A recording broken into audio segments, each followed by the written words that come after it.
Buenos días. Nos encontramos una vez más para trabajar un tema en esta mañana. ¿Cuál es ese tema que vamos a trabajar el día de hoy? Pues es aquel que tiene que ver mucho con la facultad exclusiva del ser humano. Es decir, algo que lo caracteriza por el uso intencional de signos orales articulados y se concreta mediante el habla. ¿Ya tienes idea de qué tema estamos hablando? Exacto. Vamos a trabajar en el área o en la asignatura de lenguaje, o conocida como el área de comunicación, el tema de el lenguaje. Bien, ¿te has preguntado alguna vez qué es el lenguaje? ¿No? ¿Cómo lo definimos? Bien, vamos a empezar en esta mañana. Tema, el lenguaje. Para cuarto año de secundaria, o sea, para ti. Bien. Definición. Se dice que el lenguaje es la facultad exclusiva e inherente del ser humano, que le va a permitir comunicar. ¿Qué va a comunicar el ser humano ahí? Sus ideas, ¿qué más? Sentimientos, emociones, deseos, mediante un sistema de signos verbales o lingüísticos establecidos convencionalmente. Es decir, gracias al lenguaje, nosotros los seres humanos podemos expresar todo lo que pensamos o lo que sentimos. Solo los seres humanos poseemos un sistema altamente estructurado que nos permite expresar lo que pensamos y hace posible la comunicación con los demás. Gracias al lenguaje nosotros podemos comunicarnos con otras personas, es decir, con otros seres. No somos ermitaños. Continuamos. El lenguaje posee características. Vamos a ver cuáles son. Primero, es universal. ¿Por qué el lenguaje es universal? Porque todos los hombres lo utilizan en su interrelación independientemente de sus diferencias culturales, sociales y geográficas. Dos, es racional, porque el lenguaje es la base del pensamiento que nos permite simbolizar o usar esa capacidad exclusiva del ser humano. El lenguaje también es doble articulación. ¿Por qué? Porque se expresa como unidad portadora de significado, es decir, los morfemas que a su vez están constituidos por unidades distintivas. ¿Cuáles son esas unidades distintivas? Los fonemas. Continuamos. Hasta ahí vamos estudiando tres características. La cuarta, es innato. El lenguaje es innato por ser una facultad o capacidad registrada en la naturaleza del hombre. Genéticamente está presente desde que nace como consecuencia de su evolución. Siguiente característica, limitante. El lenguaje determina la estructura de las lenguas. Y sexta característica, el lenguaje es oral y escrito. ¿Por qué? Porque a través de sus gestos, a través de nuestros gritos, de los colores, de nuestras señas o de los íconos, son formas que nos va a permitir comunicarnos, pero no son lenguaje. Recuerda. Después de haber estudiado sus características, ahora vamos a hablar acerca de sus funciones. Cuando hablamos de las funciones, aquí el lenguaje se divide en dos: básicas y secundarias. Dentro de las funciones básicas vamos a encontrar otras subfunciones. ¿Cuáles son? Representativas, emotivas o fonativas. Y dentro de las funciones secundarias vamos a encontrar fática, metalingüística y poética. Hoy estudiaremos cada una de ellas. Hablaremos sobre las funciones básicas. ¿Recuerdas las que se encontraban en la parte de acá? Muy bien.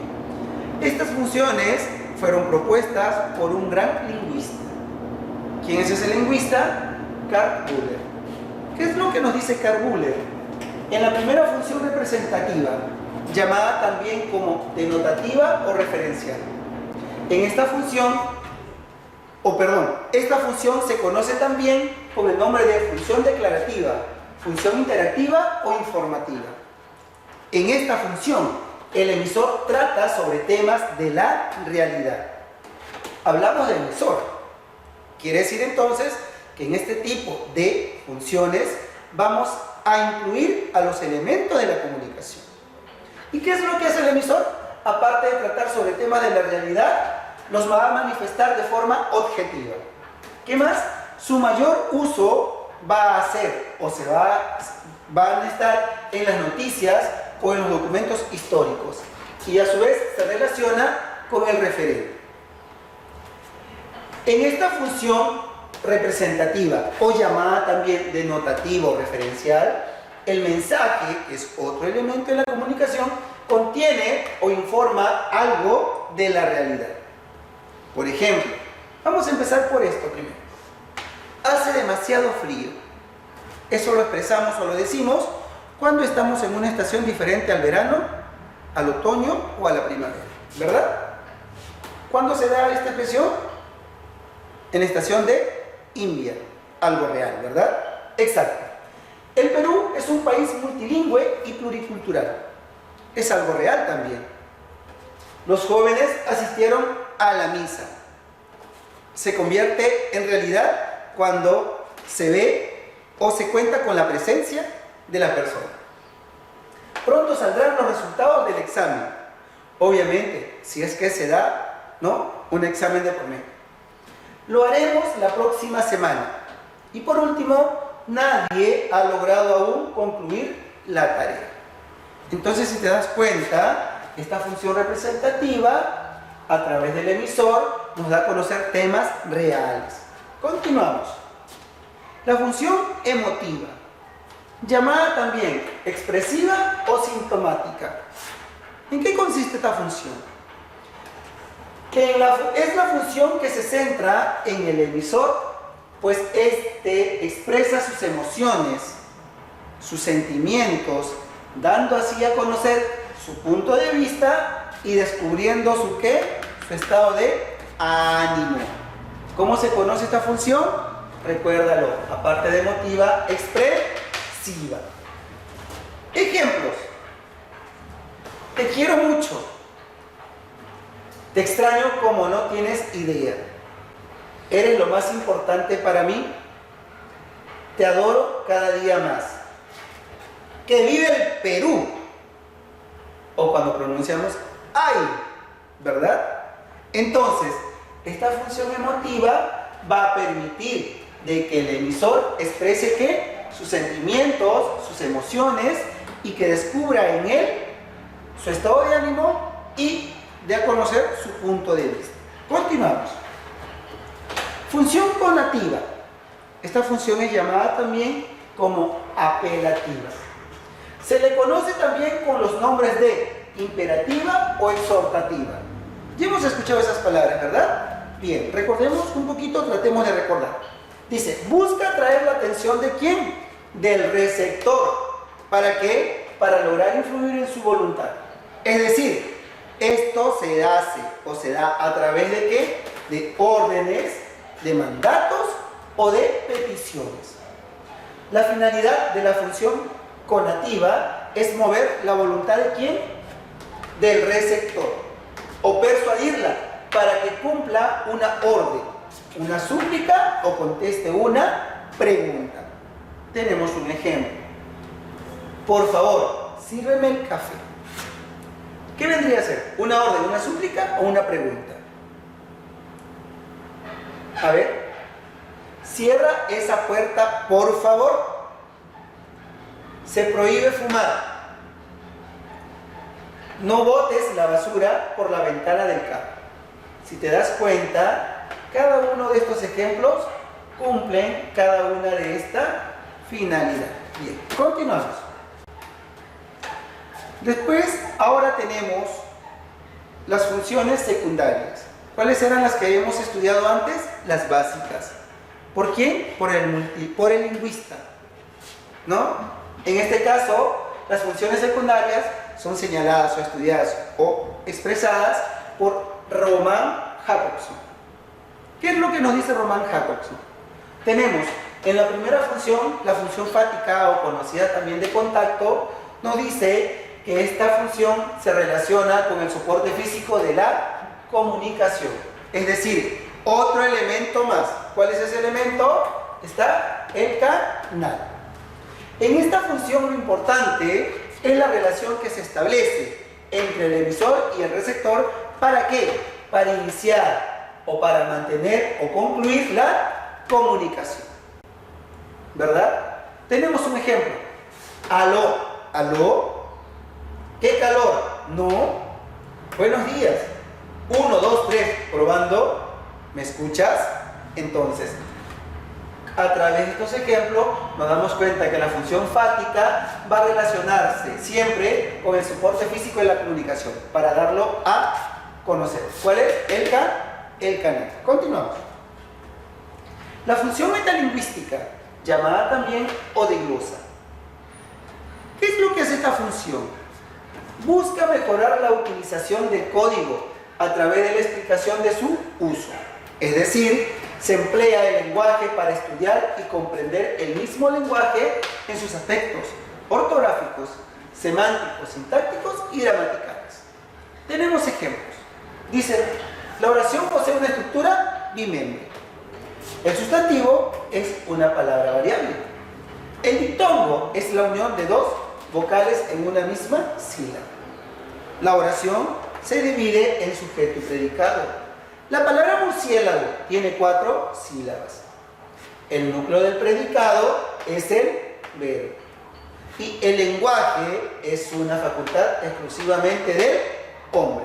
Entonces, si nos damos cuenta, la función metalingüística va a utilizar o hace uso del código buscando una mejor utilización. ¿Qué más? Y lo hace a través de ¿qué? De la explicación de su uso. Y para ello, el lenguaje se emplea para estudiar, para comprenderlo, ¿no? En ambos o en varios aspectos, ortográficos, semánticos, sintácticos o gramaticales. Continuamos. La función poética, llamada también función estética. Esta función agrega una serie de recursos expresivos, como cuáles la metáfora, la rima. ¿Para qué? Para llamar la atención de quién, de lo que se quiere decir. Esta función se relaciona con el mensaje, que es otro elemento de la comunicación. En la comunicación cabe la redundancia. ¿Tiene que ver con qué? Con las poesías, con los refranes. Es decir, su uso más frecuente se da ¿dónde? Dentro de la literatura. Es así como tenemos, por ejemplo, las expresiones, ¿no? Los enunciados metafóricos. Ejemplo tenemos, dice, eres la luz de mis ojos. Me moriré en París con aguacero, un día del cual tengo ya el recuerdo. A caballo regalado no se le miran los dientes. Hay golpes en la vida tan fuertes, yo no sé. Golpes como del odio de Dios. Más vale pájaro en mano que ciento volando. Entonces hasta aquí hemos estudiado las 6 funciones. Las 3 básicas y las 3 secundarias. Vamos ahora a ver los planos. Cuando hablamos sobre los planos, vamos a tocar sobre la lengua y sobre el habla. Hemos hablado del lenguaje. Se dice que, pues, es algo, ¿no?, que el ser humano lo utiliza. Y el habla, ¿tienes idea acerca del habla? El habla se define como el conjunto sistema convencional de signos verbales usados por una comunidad vinculada histórica, geográfica y culturalmente. Presenta las siguientes características. El habla es teórica, la lengua es teórica. ¿Por qué es teórica? Porque debe ser escrita y analizada en función de normas o principios dados por una convención social. La lengua es más o menos fija. ¿Por qué? Porque como sistema de signos se mantiene estable en un periodo determinado de tiempo a nivel sincrónico. Pero esa estabilidad se rompe y presenta una posible variación en un periodo largo de tiempo en el nivel diacrónico o evolutivo. Hasta aquí, si te das cuenta, estamos estudiando 2 características. Continuamos. La lengua es social, porque se considera como producto creado por una comunidad lingüística. Y también es psíquica, porque su estructura se desarrolla en el cerebro, es decir, donde las imágenes acústicas se relacionan con imágenes conceptuales. Esto requiere decir que es de una naturaleza mental. Bien, continuamos. El segundo elemento del plano es el habla. ¿Qué es el habla? Se dice que es un sistema convencional de signos. Es algo individual de la lengua, mediante la que cada miembro de una comunidad emplea ¿qué? El sistema de signos de manera peculiar. El habla presenta las siguientes características. Es práctica y variable. ¿Por qué es práctica? Porque se materializa tanto en sonidos articulados como de formas escritas, dentro del marco de ¿qué? De una interrelación cotidiana. Es variable porque obedece al interés o necesidad de ¿quién? De cada emisor, que se determina por su educación, por su cultura o por su madurez. Podemos decir que el habla también, ¿sí?, es individual. ¿Por qué es individual? Porque se manifiesta de manera diferente en cada integrante de una comunidad, como una proyección de su personalidad. Y es psicofisiológica en tanto a su realización.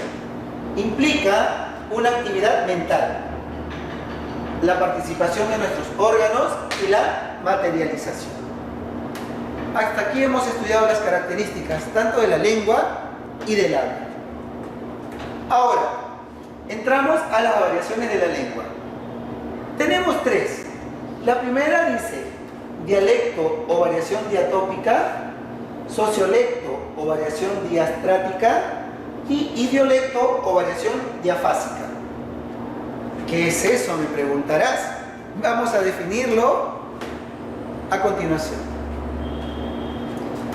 Dialéctico o variación diatópica. ¿Qué quiere decir? Que es la variación geográfica o regional de la lengua. Esta se observa en diferentes aspectos que permiten identificar el lugar determinado de esa variedad del código. Es decir, de dónde proviene o dónde se desarrolla. Tenemos un cuadro. Los aspectos, los ejemplos y los lugares geográficos. Por ejemplo, en el aspecto fonético, aquí la variación se da en la pronunciación de la palabra. ¿Cómo dicen los chinchanos? Anaí come pescado, ¿verdad? ¿Qué más dicen los chinchanos? A ver.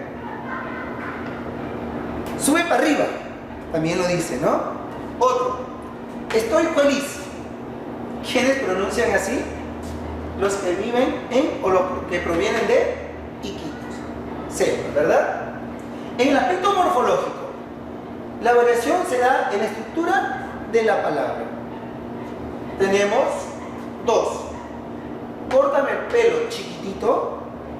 Eso lo escuchamos dentro o en los cubanos. Y aquícito nomás, eso lo pronuncian aquellos que vienen de Ayacucho. Seguimos. Semántico. Aquí la variación se da en los significados de una palabra. Por ejemplo, tenemos ¡qué mona! A veces esta expresión se utiliza cuando queremos decir qué linda, qué hermosa, qué preciosa. O cuando usa por primera vez algo, ¿no?, y nos los enseña. ¿Quiénes o en dónde escuchamos eso? En los venezolanos. ¿Y qué mona? Esto se refiere a un animal y lo pronuncian los peruanos. Sintáctica. Aquí la variación se da en la estructura de la oración o frase. Tenemos un ejemplo. De la Juana, su hija es. Miren la forma como se pronuncia. De la Juana, su hija es. ¿Y quién es? ¿O de dónde proviene? De Loreto. Lexicológico. Aquí la variación se da en las unidades léxicas de un solo significado. Todo esto significa niño o persona de corta edad. En Perú, ¿cómo decimos a esa persona de corta edad? Niño. En Argentina, pibe. En España, chaval. Y en México, chavo.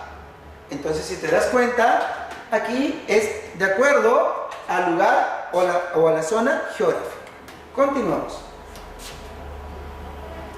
En los ejemplos podemos apreciar que todos responden a una misma lengua o código llamado castellano.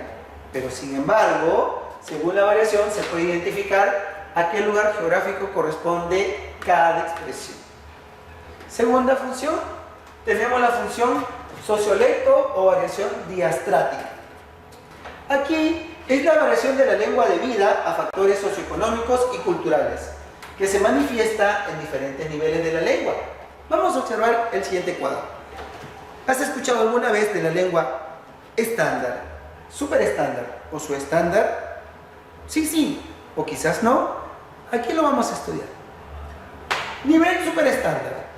Este tipo de lengua se expresa un lenguaje inclusivo en el nivel científico, filosófico y literario. Es decir, en aquellas personas, ¿no?, que tienen una profesión o que son preparadas. Por ejemplo, cuando escuchamos hablar a un abogado, a un ingeniero, a un médico, entre ellos, ¿verdad? ¿No? El tipo de lenguaje o su lengua es muy distinta, ¿verdad? O su forma de hablar utilizan palabras técnicas. Bien, el ejemplo sería: la epistemología estudia el conocimiento. En la lengua estándar o en el nivel estándar se expresa respetando el aspecto normativo, ortográfico y gramatical de la lengua. Tenemos dos expresiones: la expresión culta, que quizás muchas la tenemos y que dice no te olvides de llevar los libros, y la expresión coloquial o familiar, es decir, más familiarizado, mamá me mima, ¿no? Y lo hablamos o nos expresamos así por la confianza que hay, en este caso, con el receptor. En la lengua subestándar o en el nivel subestándar se manifiesta en el uso de la palabra de manera inapropiada, es decir, en el aspecto gramatical y normativo. También hay dos expresiones: la expresión popular, cuando hablamos en el barrio, el tío está en su jato, o si no, oye, préstame una mica, o si no, no tengo tabas para ir al kilo, ¿verdad? Y en la expresión vulgar, ahí sí ya se escucha más fluido y es fuera de lo común, o ya no es fuera de lo común, por decirlo así, ¿no? Dice: mosaico, unas chilindrinas súper helenas. ¿Qué quiere decir esto? Mozo, un refresco o unas aguas o unas cervezas súper heladas. Bien, continuamos. Tercera función, el idialecto o variación diafásica, conocida también como registro lingüístico. Se da por razones de edad, por género, ocupación y nivel educativo. Panadero, la harina se malogró para el pan. Es una ocupación. Médico, el paciente tiene cólera. Es una profesión. Y niño, amita, quiere un chocolate. Aquí se expresa el género y la edad. Muy bien. Vamos a resolver unos ejercicios de tu libro. Nos ubicamos en la página 17, ¿no? Y de los 15 ejercicios que están ahí, vamos a resolver algunos. ¿Sí? A ver, empezamos. El primero dice: señala el enunciado donde se presenta la definición del lenguaje. A. ¿Es un proceso consciente y voluntario? B. ¿Es un fenómeno abstracto y concreto que se realiza mediante la pronunciación? C. ¿Es una facultad exclusivamente humana que surge para comunicarse con sonidos articulados? D. ¿Es un sistema de signos verbales? O E. ¿Es una variación de la lengua debido a factores sociales? ¿Cuál crees tú que es la respuesta? Claro, seguro la tiene. De repente coincidimos, o quizás no. Marcamos la letra C. Es una facultad exclusivamente humana que surge para comunicarse con sonidos articulados. 2. ¿Qué opción no es una característica del lenguaje? Recuerda las características. ¿Qué opción no es una característica del lenguaje? A. Universal. ¿Es universal? Racional. Doblemente articulado. Animal o innato. Obvio, la D. Animal. Muy bien. Continuamos.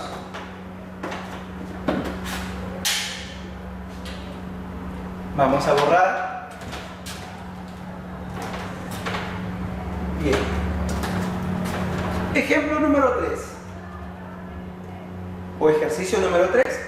¿Qué características del lenguaje no indica que esta facultad se encuentra en la naturaleza humana? A. Fática. B. Innato. C. Doblemente articulado.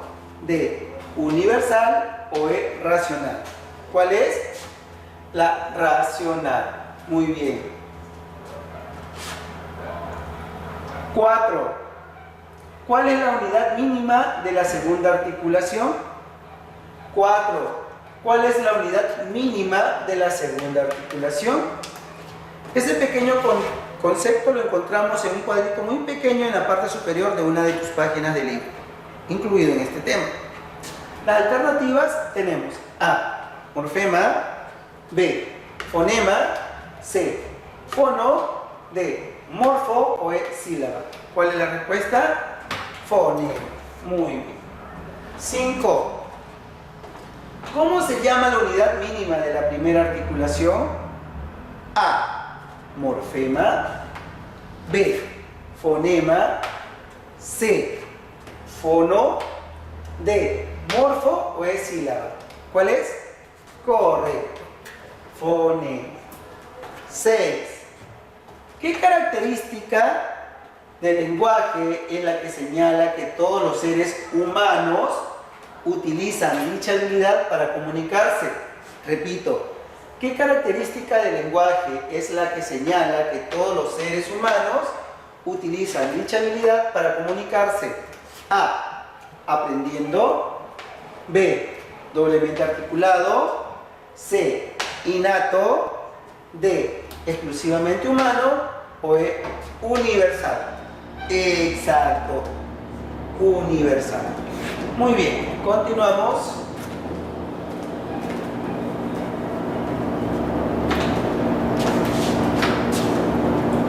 Bien. Enunciado 7. Durante la segunda articulación se emite unidades. Repito, durante la segunda articulación se emite unidades A. Distintivas. B. Virtuales. C. Sonoras. D. Poco significativas. O E. No significativas. ¿Cuál es? ¿Cuál? Exacto. La A. Distintivas. Muy bien. 9.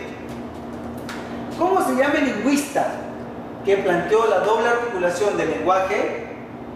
¿Cómo se llama el lingüista que planteó la doble articulación del lenguaje? Noam Chomsky, Ferdinand de Saussure, Andrew Martínez, Roman Jacobson o Antonio Nebrija. La D. Roman Jacobson.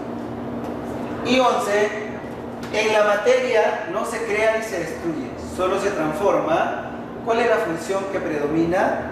Repito, en la materia no se crea ni se destruye, solo se transforma.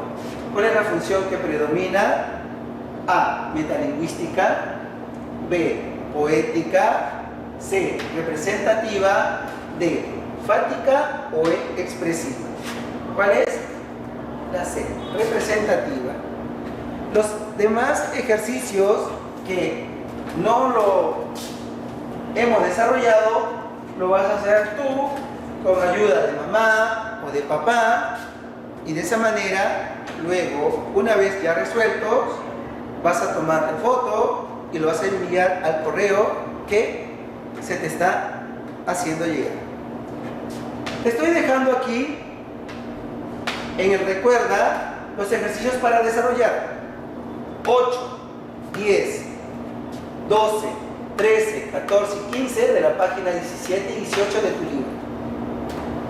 Luego desarrollarás las páginas del libro donde dice reforzando lo aprendido, la 18 y la 19, y practicando en casa la 20. ¿Sí? Bien, aquí tenemos que llegar. Gracias por tu atención. Hasta la próxima.